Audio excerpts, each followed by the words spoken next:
वो लोग तैयार हो चुके थे कि वो जो शिकार पे आया हुआ दूसरे गांव का जागीरदार है उसको गिरफ्तार करें, उसको अगवा करें और उसी तांत्रिक के पास ले जाएं।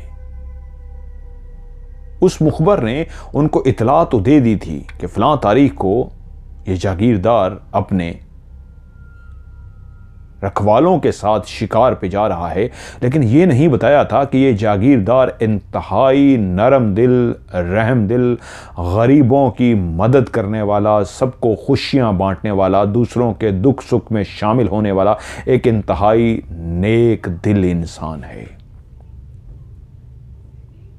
उसकी हवेली के अंदर जितने भी लोग काम करते थे, शायद उसमें एक वो मुखबर ही था जो वो मुखबरी तो दे रहा था, लेकिन वो भी नहीं जानता था कि आगे क्या होने वाला है। उसको तो सिर्फ इतना काम जिम्मे लगाया गया था पैसों के बदले में कि तुमने सिर्फ इतना बताना है कि ये कब शिकार पर जाएगा। और इस दफा जब वो शिकार की तैयारी करने लगा तो उसी के यहां ही एक फकीर जो अक्सर वहां से गुजरता सदा लगाता, और वो रहम दिल नेक दिल इंसान उस फकीर को बुला के अपनी उस हवेली में खिलाता पिलाता और आजिज़ी से बोलता, बोलिए मैं आपके लिए क्या कर सकता हूं। वो फकीर कहता कि बस एक लंगर तुझसे खाना था, खा लिया, अब हम चलते हैं। इस दफा वो फिर से फकीर आया और उस फकीर ने गुजरते हुए एकदम से रुक गया, सदा लगाई और कहा, बुलाओ जागीरदार को। जागीरदार साहब को बुला लिया गया तो वो फकीर हवेली को देखता जा रहा था और अजीब सा कुछ महसूस करता जा रहा था। जब जागीरदार सामने आया तो उससे बोला, आज कुछ हवेली में मुझे कुछ अजीब सा महसूस हो रहा है। जागीरदार ने कहा, कैसा महसूस कर रहे हैं आप? तो कहा, ऐसा जैसे कोई सांप पाला है आपने इस हवेली में।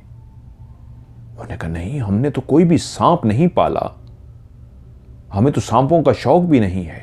तो बोला, आस्तीन का सांप, ऐसा सांप जो बज़ाहिर तो आपका रखवाला है लेकिन हकीकत में आपका रखवाला नहीं है। हम आज रुकने के लिए नहीं आए थे, हमें कोई काम था, हम यहां से गुजर रहे थे कि उस बुरी बदबू को महसूस कर लिया कि इस हवेली से आने वाली हमेशा एक अच्छी खुशबू हमें रुकने पे मजबूर करती थी और हम यहीं से लंगर खाते हुए आगे जाते थे। लेकिन इस दफ़ा वो खुशबू नहीं आई, उस बदबू को महसूस किया तो पता लगा कि कोई आस्तीन का सांप है। बस इतना आपसे कहूँगा, एहतियात बरतिएगा, बहुत ज़्यादा एहतियात बरतिएगा। मैं बहुत जल्द वापस आऊँगा, काश मैं रुक सकता और बैठ के इसको पढ़ के चेक कर सकता, लेकिन एक बहुत बड़ा काम है जिसके लिए मुझे जाना है, मैं फिर आऊंगा। और वो कहता हुआ वहां से चला गया। जागीरदार समझ ही नहीं सका कि वो किस बात से उसको अलर्ट करके गया है। वो चाहता भी तो कैसे पता लगा सकता था। उसने अपने लोगों को, जो उसके खास लोग थे, उनको बुलाया और उनसे कहा कि ऐसा फकीर जो कह के गया है, क्या तुम लोग पता लगा सकते हो कौन है ऐसा हवेली में जो आस्तीन का सांप है, जो हमारा नहीं है, सांप की तरह का काम कर रहा है? उन्होंने कहा, बिल्कुल हम पता लगा सकते हैं। तो जागीरदार बोला, ठीक है, जैसे ही हम शिकार से वापस आ जाएंगे तो फिर इस पे हम अमल करेंगे और देखने की कोशिश करेंगे कि कौन है वो जिसके लिए फ़कीर रुका है और उस अल्लाह के बुज़ुर्ग ने हमें आगाह किया है। वैसे भी अभी हम शिकार पे जा रहे हैं, अभी हमें डरने की किसी से ज़रूरत नहीं। अगर हम हवेली में रहे तो हो सकता है हमें किसी से कोई ख़तरा पहुंच जाए। यूं वो अपने मुहाफ़िज़ों के साथ शिकार पे रवाना हो गए। जब उस हवेली की रेंज से बहुत दूर चले गए और उन दरख्तों के बीच में पहुंच गए जहां पे वो शिकार के लिए अपने घोड़े दौड़ाते हुए जा रहे थे, तो मुहाफ़िज़ उसके इर्द गिर्द मौजूद थे और जागीरदार आगे आगे अपना घोड़ा दौड़ा रहा था कि एक जगह पे उसको एक जानवर नज़र आया। उसने घोड़े रोक दिए और कहा, मैं अकेला इसका शिकार करूँगा और तुम लोग मेरे पास आए तो ये इतने ज़्यादा घोड़ों की टापों की वजह से, दौड़ने की वजह से ये भाग जाएगा, रुको। वो आहिस्ता से अपने घोड़े को आहिस्ता आहिस्ता चलाता चलाता उस जानवर की पीछे पीछे जाने लगा, यहाँ तक कि अपने मुहाफ़िज़ों से काफ़ी दूर हो गया।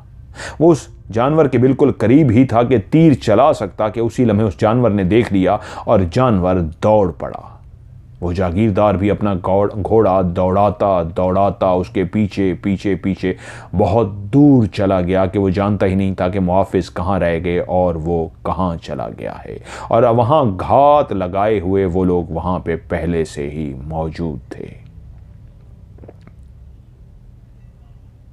एक जगह पे जहां अब वो जानवर तो कहीं गायब हो चुका था, लेकिन बादशाह जाके रुक सा गया, घोड़ा थक सा गया था भागते भागते, उस जानवर का कहीं नाम निशान नहीं था। बादशाह जागीरदार इर्द गिर्द इधर देख ही रहा था कि कुछ लोग निकल कर सामने आ गए। जागीरदार एकदम से बोला, कौन हो तुम लोग और क्या यहाँ क्या कर रहे हो? तो वो आदाब बजा लाए कि हम साथ वाली जागीर से आए हैं, हम लोग भी शिकार खेल रहे थे, हमारे भी जागीरदार जिनका नाम है, मैंने कहा ना, उन्होंने बता के दे, पार्थ साथ हैं, हम उनके मुहाफिज हैं। तो हमें आपको देख के एकदम अलर्ट हो गए कि आपको किसी चीज़ की ज़रूरत है। तो वो बोला, नहीं, मेरे मुहाफिज मेरे साथ हैं, लेकिन मैं उनसे काफ़ी दूर निकल आया हूँ, मैं चला जाऊँगा, मुझे किसी चीज़ की ज़रूरत नहीं है।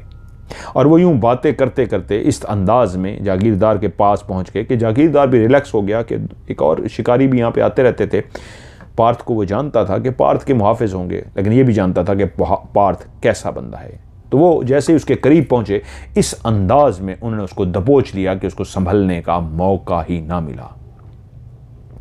उन्होंने फौरी तौर पे जागीरदार, जो एक सेहतमंद था, खाने पीने वाले लोग होते थे, ये शिकार खेलने वाले बहुत ही सेहतमंद लोग होते थे, लेकिन उसको वो काफ़ी ज़्यादा थे, वो अकेला था, संभल ही ना पाया कि उन्होंने ना सिर्फ उसको दबोच लिया, हाथ पांव उसके बांध दिए और उसका घोड़ा वहीं पे छोड़ा और उसके मुंह पे उसी तरह कपड़ा बांधा और उसको लेकर रवाना हो गए।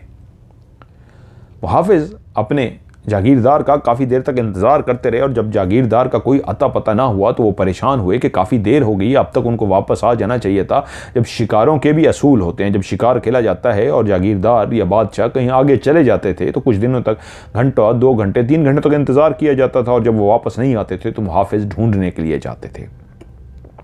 मुहाफिज ढूंढने के लिए चले गए, ढूंढते ढूंढते एक जगह पे पहुंचे तो देखा जागीरदार का घोड़ा तो मौजूद है, लेकिन जागीरदार मौजूद नहीं है।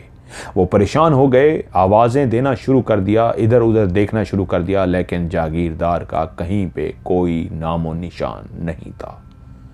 उधर वो लोग कि इस वक्त निकलेंगे, कहीं ये हमारा पीछा ना कर लें, इनको पता ना लग जाए, तो वो अपने घोड़ों समेत एक ऐसी जगह पे छुपे हुए थे जंगल में कि अगर ये लोग हमारा आमना सामना हो भी जाता है, इस जागीरदार के मुहाफिज आ भी जाते हैं, तो हम इस अंदाज में मौजूद हो गए कि हम खुद शिकार खेल रहे हैं, हमारा इनसे कोई ताल्लुक नहीं। लेकिन उन्होंने पहले से ही बंदोबस्त कर रखा था, एक ज़मीन के अंदर गड्ढा खोद के उसके अंदर उस जागीरदार को डाल के उसके ऊपर पत्ते और इस तरह का समा बांध दिया था कि वो उसकी आवाज़ तक बाहर नहीं आ सकती थी।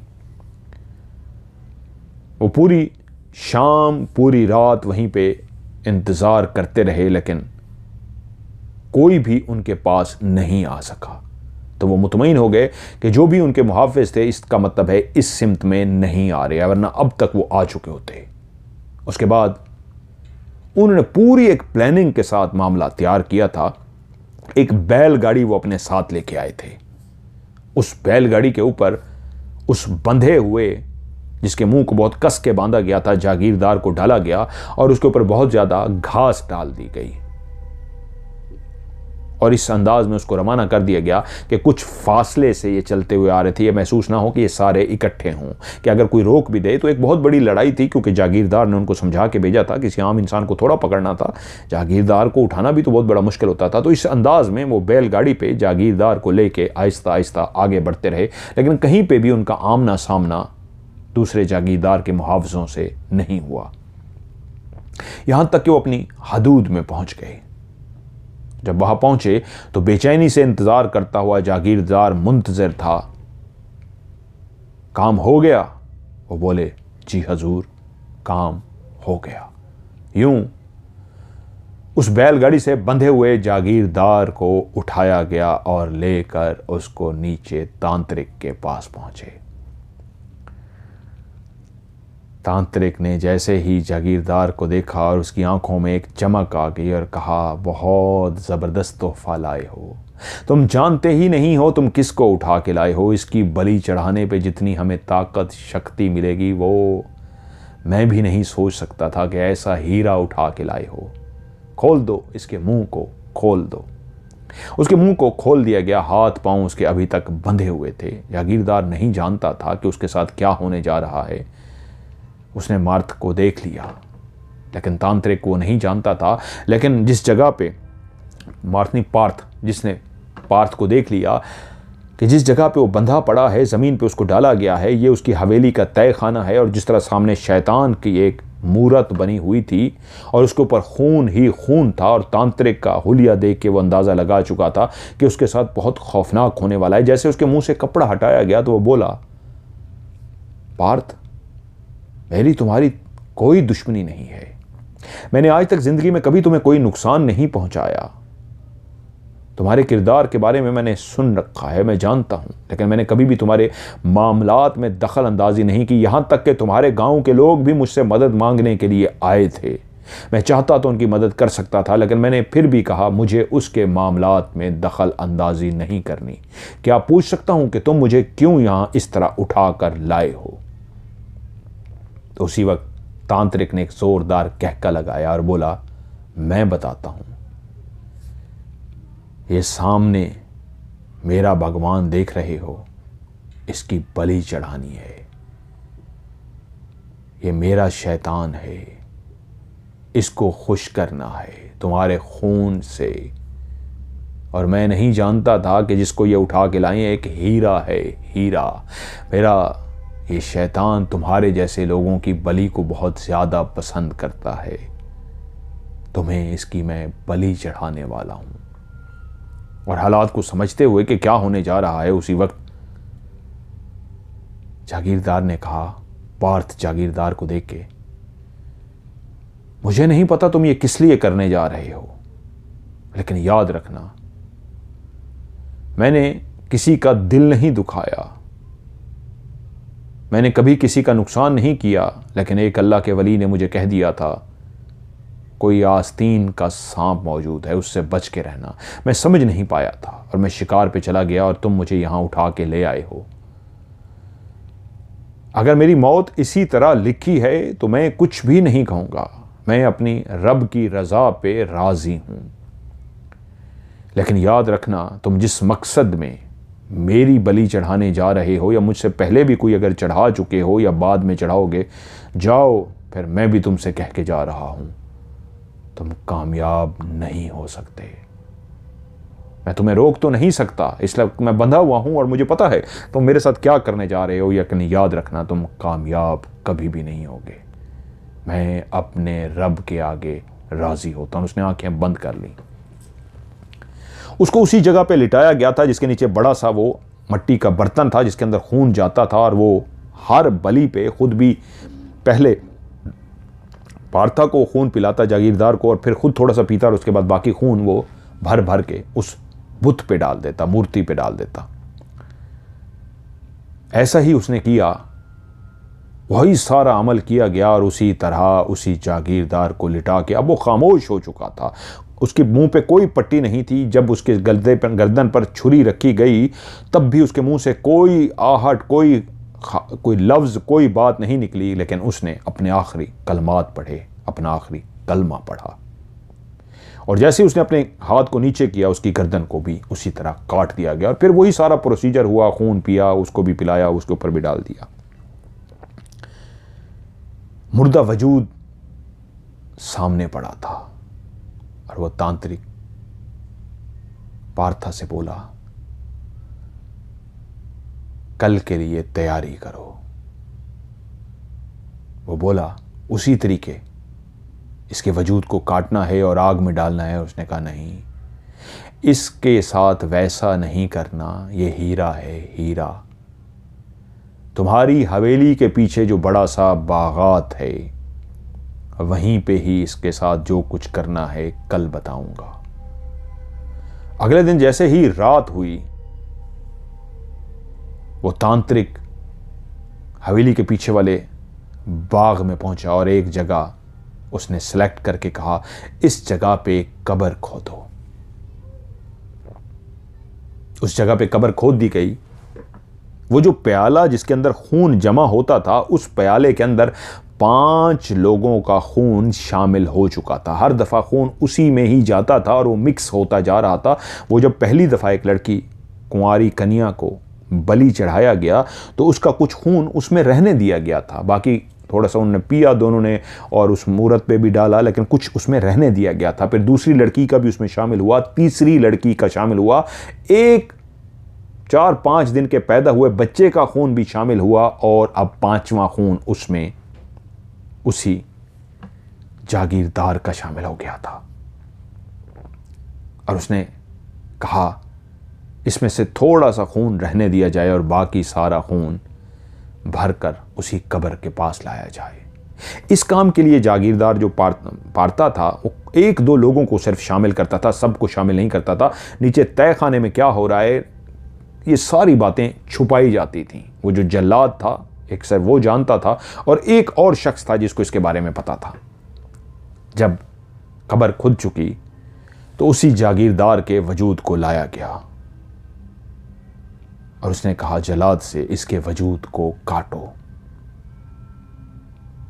उसकी दोनों टांगों को काट दिया गया, उसके दोनों बाजों को काट दिया गया, उसकी गर्दन को काट दिया गया और सीने को दरमियान में से इस अंदाज में काटा गया जैसे इंसान को सीधा खड़ा किया जाए और उसको सर में कोई चीज़ मारी जाए और उसके 2 टुकड़े हो जाएं, एक टुकड़ा लेफ्ट पे गिर जाए, एक टुकड़ा राइट पे। इसी तरह उस मुर्दा वजूद को दरमियान में से इस अंदाज में काटा गया कि सर, बाजू, टांगे तो पहले ही अलग हो चुकी थी, जो सीना था उसको दरमियान में से आधा लेफ्ट आधा राइट हो गया।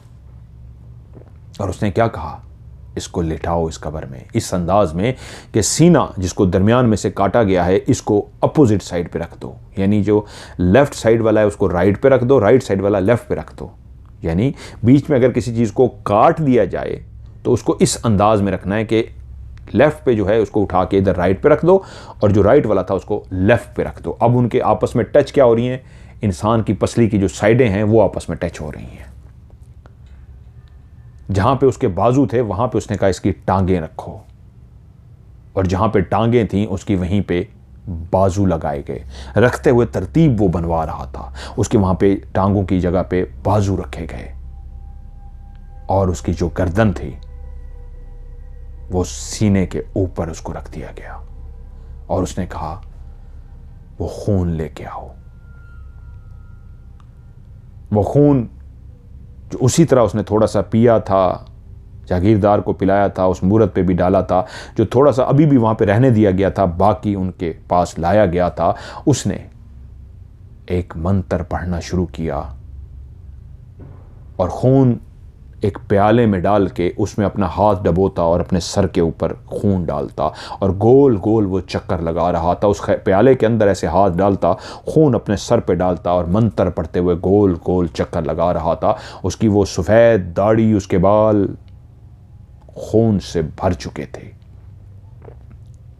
और उसने उस कब्र के 7 चक्कर लगाए। जब वो 7 उसके चक्कर लगा चुका तो उसके बाद उसने कहा जितना भी खून है इस पूरी कटी हुई बॉडी के ऊपर डाल दो। वो पूरा खून उस कटे हुए वजूद के ऊपर सारा भर दिया गया और उसके बाद उसने कहा मट्टी डालो लेकिन इसके ऊपर एक बेरी का दरख्त लगाओ, छोटा सा बेरी का पौधा। मुझे इसके वजूद के ऊपर बेरी का दरख्त उगाना है। उसी तरह ही किया गया, खून से भर दिया गया उसके वजूद को और उसके बाद मिट्टी डाल दी गई और एक बेरी का दरख्त का, जिसका पहले ही वो एहतमाम करा चुका था, उस बेरी का बहुत छोटा पौधा भी नहीं था, काफ़ी बड़ा पौधा, वो उस कब्र के ऊपर इस अंदाज में लगा दिया गया कि वो कब्र नहीं बनाई गई बल्कि ऐसा था जैसे मिट्टी खोद के कोई बेरी का पौधा लगाया गया हो। और तभी उसने जागीरदार से कहा अब मैं एक लंबे अरसे तक बैठ के अमल करूंगा और इसी बेरी के दरख्त के बड़े होने का इंतजार करूंगा।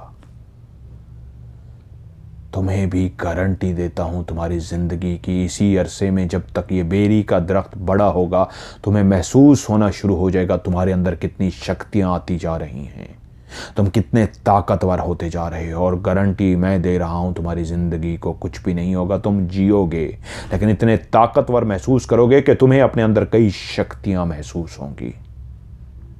बस उसके बाद जैसे ही ये दरख्त बड़ा होगा, फिर वो अमल शुरू होगा जिससे तुम भी, मैं भी, हम ताकतवर हो जाएंगे।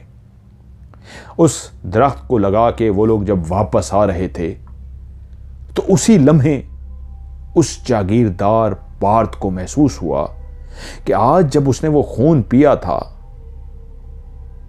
और जिस वक्त वो अमल कर रहा था, उस वक्त उसके जिस्म के अंदर एक कपकपाहट सी थी, उसका जिस्म कपकपा रहा था। लेकिन अब वापस जाते हुए जब वो हवेली की तरफ जा रहे थे उस बाग से, तो उसको महसूस हुआ वो अपने कदम तो ज़मीन पे रख रहा है लेकिन उसको ऐसा लग रहा था जैसे वो हवा में उड़ रहा हो। उसके ताकत, उसके वजूद के अंदर एक ऐसी सरसराहत आ गई थी, उसका वजूद उसको अपना इतना हल्का फुल्का महसूस हो रहा था। और जब वो कदम रखता था तो उसको अपना बोझ का एहसास तक भी नहीं था। पार्थ था, जागीरदार हैरान था कि मैं इतना अपने आप को हल्का फुल्का कैसे महसूस कर रहा हूं। और जब वो अपने हवेली के बिल्कुल उस जगह पे पहुंचे जहां उन्हें अंदर दाखिल होना था, तो एक लम्हे में उसको ऐसा महसूस हुआ कि उसके पूरे वजूद ने एक झुरझुरी सी ली है, जैसे इंसान झुरझुरी लेता है। और जैसे ही उसके वजूद ने एक झुरझुरी सी ली है, उसी वक्त उसको एक जबरदस्त सी खुशबू महसूस हुई है। ऐसी खुशबू, जो ऐसी जबरदस्त खुशबू जो उससे पहले उसने आज तक नहीं सूंघी थी। वो रुक सा गया और अपने इर्द गिर्द देखने लगा, ये किस चीज की खुशबू है। वो बहुत जबरदस्त किस्म की खुशबू थी। वो वहां पे कुछ लम्हे के लिए रुका तो तांत्रिक जो आगे बढ़ रहा था, देखा वो पीछे रुक गया है, वो अपनी जगह पे रुका और मुड़कर बोला, क्या हुआ पार्था, क्या हुआ? तो वहीं पे खड़े हुए पार्था ने कहा, एक बहुत जबरदस्त सी खुशबू है, मैं खुशबू सूंघ रहा हूं जिसकी वजह से रुक गया हूं। उस तांत्रिक ने एक जोरदार कहका लगाया और कहा, ये खुशबू नहीं है, तुम्हें खुश आमदेद कहा गया है। मुबारक हो, तुम्हें खुश आमदेद कहने वाले आ चुके हैं।